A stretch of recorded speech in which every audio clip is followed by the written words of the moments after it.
काहे न फसनी गे। चल लागो ही कमीना रे, मुश्किल कहीं जीना रे, फसबो नहीं जाल में ही आई हम हसीना रे। दूरे रहना हमसे, तेरे बाप की नहीं खेती है।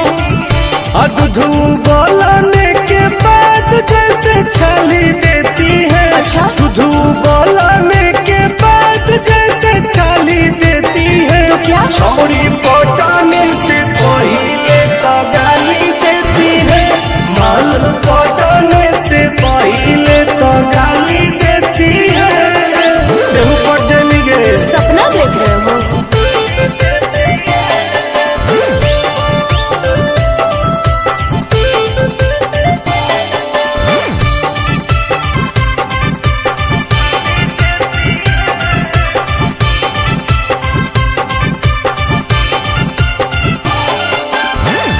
भी पढ़ाई छौरा प्यार के पहाड़ा।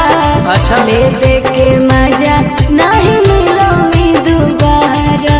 अरे मिलम गे। चल झूठा सती सवितरी छोड़ी बनो ही अनेर गे।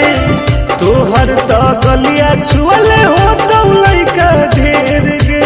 बुझनी हल्का में ना लेना, मैं बार घर की बेटी है, समझा। सूरज उगने से पहले जैसे लाली देती है। तो छोड़ी पटाने से पहले तो गाली देती है।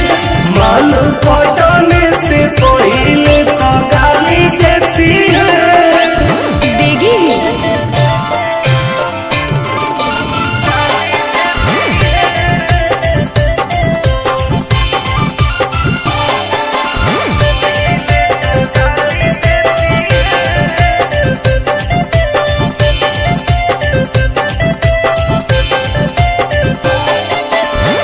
दूरे तू रहिए नहीं आई है हमारा पास रे।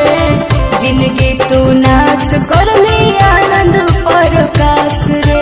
विश्वास कले ना कर ओई बहु अपना पावर में तो घट जैतौ घाटा ना।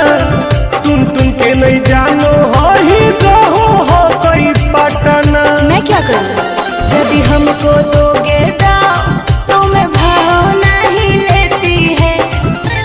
अरे बात में चटेला ओठ लाली देती है। छौड़ी पटाने से पहले तो गाली देती है। माल पटाने से पहले तो गाली देती है। लड़कियां ऐसे ही पहले गाली देती है। अच्छा।